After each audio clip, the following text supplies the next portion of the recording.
क्या आप लोग जानते हैं कि अंतरिक्ष में एक डायमंड प्लैनेट यानी हीरे वाला ग्रह भी है? चंदा को मामा ही क्यों कहते हैं, चाचा ताऊ फूफा क्यों नहीं?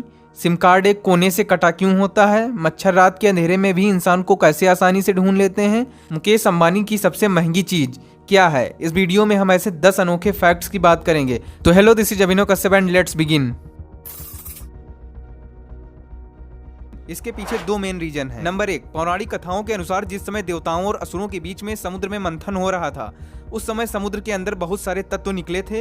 इन तत्वों में माँ लक्ष्मी, वारुणी, चंद्रमा और विष भी शामिल थे। समुद्र मंथन से निकलने के बाद लक्ष्मी जी भगवान विष्णु के पास चली गईं और ऐसे में निकले अन्य चंद्रमा, वारुणी आदि छोटे भाई बन गए। हिंदू मान्यताओं के अनुसार लक्ष्मी जी को हम अपनी माता मानते हैं, तो ऐसे में उनके छोटे भाई हमारे मामा हुए, इसलिए चंद्रमा को मामा कहा जाता है। चांद को मामा कहने के पीछे का दूसरा कारण यह भी है कि चांद पृथ्वी के चारों ओर घूमता है और दिन रात पृथ्वी के साथ भाई की तरह रहता है। अब चूंकि धरती को हम माँ मानते हैं, इसलिए उनके भाई यानी चंद्रमा हमारे मामा हुए, इसलिए चंदा को मामा कहा जाता है। आज भारत समेत दुनिया भर में कई टेलीकॉम कंपनीज हैं जो सिम कार्ड बनाती हैं। सभी सिम साइड से कटे होते हैं। ऐसा केवल भारत में ही नहीं बल्कि दुनिया भर में होता है। शुरुआत में जब सिम कार्ड डिजाइन किए गए थे तो यह कटे हुए नहीं थे, उसका शेप बहुत ही नॉर्मल और चौकोर था। अब आप ये सोच रहे होंगे कि जब सिम कार्ड नॉर्मल बनते थे तो ऐसा क्या हुआ कि डिजाइन चेंज करना पड़ा? दरअसल जब सिम कार्ड चौकोर हुआ करते थे तब लोगों को ये समझने में परेशानी होती थी कि सिम का सीधा हिस्सा कौन सा है और कौन सा उल्टा। इस वजह से बाद में निकालने में परेशानी होती थी। कई बार सिम का चिप खराब हो जाता था। इस परेशानी को देखते हुए टेलीकॉम कंपनीज ने सिम को कोने से काट दिया। इस कट की वजह से एक स्पेशल खांचे का निर्माण भी हो गया था। ऐसे में सिम कार्ड इस्तेमाल करने में सुविधा होती थी। तब से कंपनीज ने सिम कार्ड नई कट वाली डिजाइन के साथ सिम बेचना शुरू कर दिया। और ये पूछूं कि इंडिया में सिक्के किन किन जगहों पर बनते हैं, तो इस पर भी कुछ लोगों का जवाब आएगा। हैदराबाद, नोएडा, मुंबई, कोलकाता। लेकिन क्या आप जानते हैं कि सिक्कों को देखकर आप पता लगा सकते हैं कि कौन सा सिक्का किस जगह बना है? जी हाँ दोस्तों, भारत में सिक्के 4 जगह बनते हैं: हैदराबाद, नोएडा, मुंबई और कोलकाता। इन सभी जगहों के लिए हर एक सिक्के पर 4 साइन होते हैं। अगर सिक्के पर स्टार बना हो तो वह सिक्का हैदराबाद में बना है, और अगर डॉट बना हो तो वह सिक्का नोएडा में, डायमंड का साइन होने पर वह सिक्का मुंबई में बना है, और अगर सिक्के पर कोई भी साइन ना हो तो वह सिक्का कोलकाता में बना है।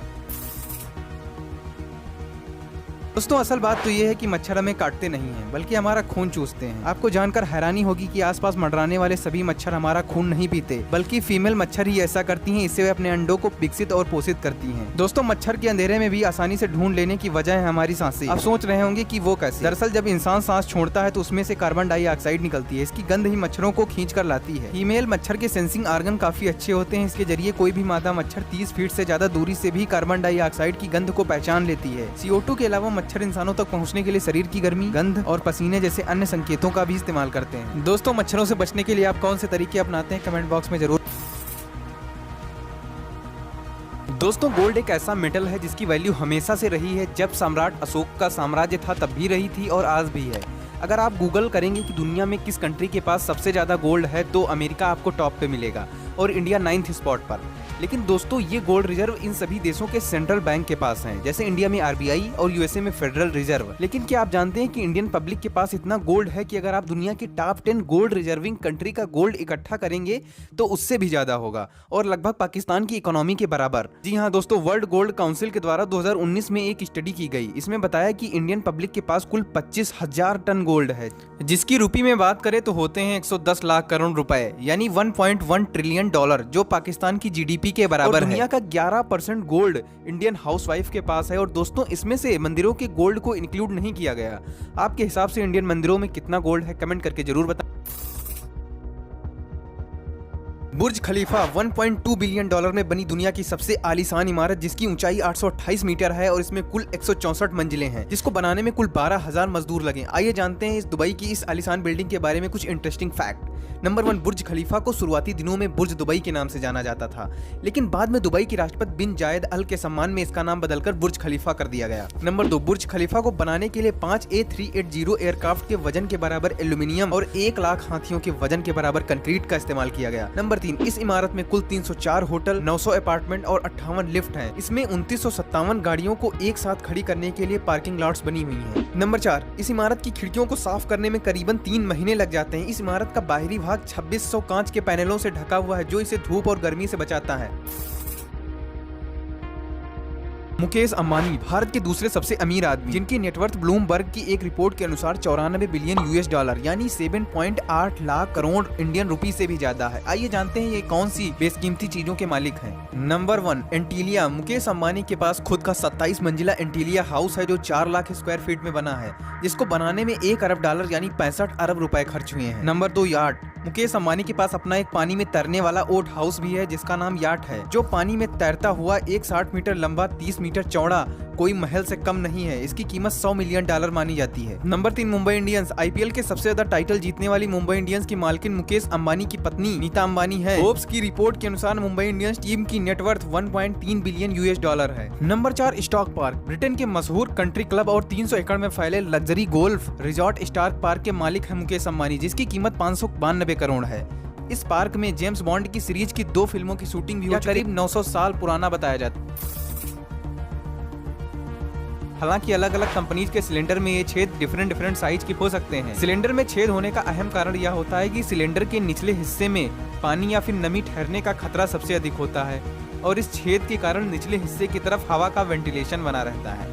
ऐसा करने से सिलेंडर में जंग नहीं लगती और उसकी लाइफ बढ़ जाती है। इसके अलावा सिलेंडर को गोलाई में रखने की वजह यह होती है कि जब सिलेंडर में गैस या कोई लिक्विड डाला जाता है तो उसमें प्रेशर बनाया जा सके। इसके अलावा इसे उठाने और रखने में भी आसानी हो जाती है।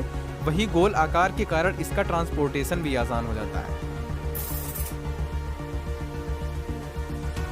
AK-47 एक घातक और विनाशकारी हथियार जिसका यूज अफगानिस्तान से लेकर इंडिया तथा जिम्बाब्वे तक दुनिया के 106 देश और कुछ स्पेशल फोर्सेज करती हैं। जितनी मौतें आज तक हवाई हमलों और रॉकेट से नहीं हुई, उससे कहीं ज्यादा AK-47 से हो चुकी हैं और हर साल लगभग 2.5 लाख से भी ज्यादा लोगों की जान इसकी वजह से जाती है। इसका पूरा नाम ऑटोमेटिक कलाशनिकोव 47 है। कलाशनिकोव 47 इसलिए क्योंकि रसिया के मिखाइल कलाशनिकोव ने इसे 1947 में बनाया था। आइए जानते हैं इसके कुछ फीचर्स के बारे में। नंबर 1, AK-47 का अपडेटेड वर्जन AKM, जिसका वजन केवल 3.1 किलोग्राम है। इससे 1 मिनट में 640 राउंड फायरिंग की जा सकती है। नंबर 2, AK-47 से 300 मीटर तक का निशाना लगा सकते हैं। अगर शूटर जबरदस्त हुआ तो 800 मीटर तक भी टारगेट को मार सकता है। नंबर 3, AK-47 को रिलोड होने में मात्र 2.5 सेकंड का समय लगता है और बंदूक से गोली छूटने की रफ्तार होती है 710 मीटर पर सेकंड, यानी आवाज की रफ्तार से भी तेज। नंबर 4, यह बंदूक केवल 8 पुर्जों से बनी होती है। इसे 1 मिनट से भी कम समय में जोड़ा जा सकता है, इसलिए बंदूक आज भी उतनी ही पॉपुलर है जितनी तब थी। सबसे पहले डायमंड प्लैनेट यानी हीरे वाला ग्रह। स्पेस में एक ऐसा भी ग्रह है जो हीरे से बना हुआ है। पृथ्वी से 2 गुने आकार के इस सुपर अर्थ का नाम 55 कैनरी ई है, जिसका ज्यादातर हिस्सा हीरे और ग्रेफाइट से ढका हुआ है।